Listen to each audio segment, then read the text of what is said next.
All right, Jules, it's unsolicited advice time again. This time for our buddy Roberto Mancini. Oh, Roberto, I know you're Italy. listening. We've talked a lot about all the young players that they have and this more attacking intent. We have some very old players at the back.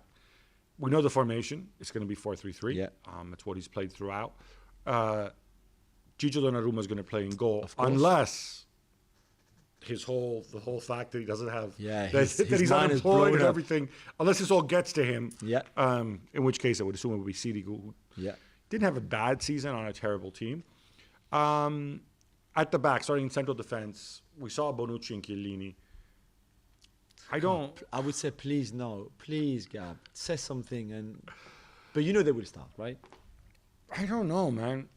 I almost wonder if maybe they didn't want to he didn't go out and start them in the last friendly to kind of highlight some deficiencies they may have and give them an excuse to play the others.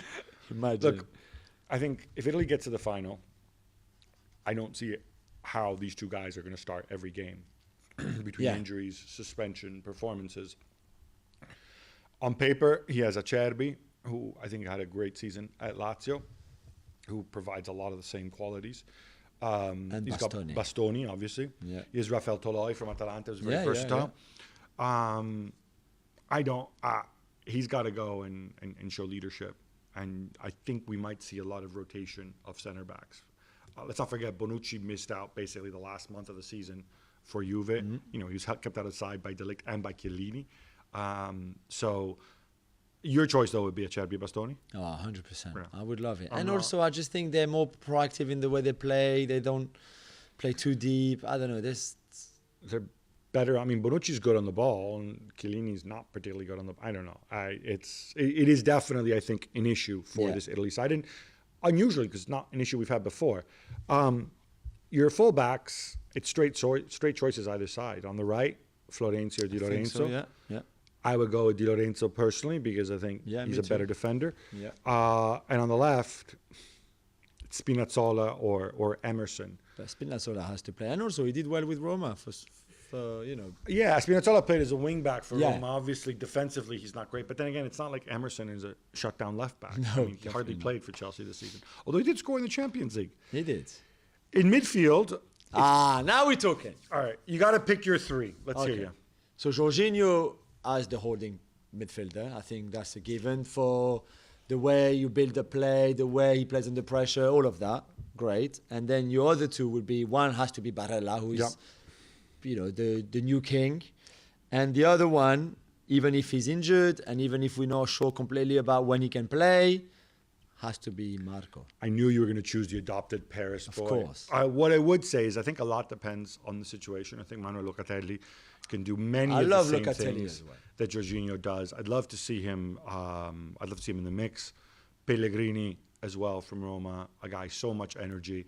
I just love the fact that all these guys, they're all willing to take responsibility. You can only play three of them at a time. Yeah. But it also means that when you do pick up injuries and suspensions, I don't think you're going to be affected as much. I think a lot's going to depend on how fit Verratti is going into the tournament. That is always a question mark with him. Up front, good. Now you can go and diss Ciro Immobile again. So the center forward position is the age-old issue with Italy. Ciro Immobile, I think he scored 12 goals for the national team, I think, in 45-odd games. Not a good return. No. But he scored a gazillion goals in Serie A. He scored 36 goals. Yeah, but I mean, come on. This is his team with a manager that he knows, that he trains with every day. Do you see what I mean? Lazio is a team built around him. Right. This is not a team built around him either. They still built a team that's built to set up chances for the center forward. Yeah, I know. And he misses many chances when he plays for Italy. And this is what sticks out in people's minds. Yeah.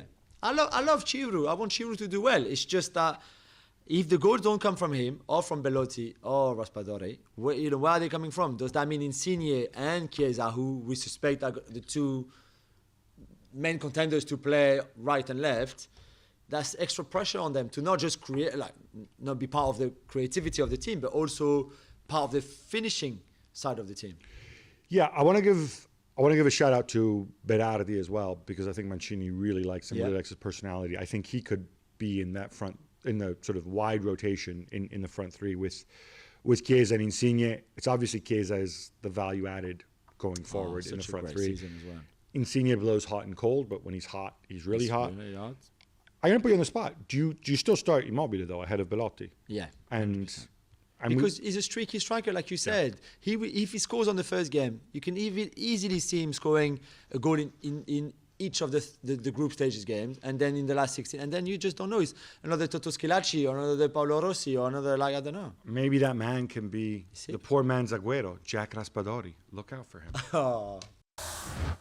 Well, thank you very much for watching ESPN on YouTube. For more sports highlights and analysis, be sure to download the ESPN app. And for live streaming, premium content, and let's not forget as well, ESPN FC 7 days a week. Subscribe to ESPN Plus.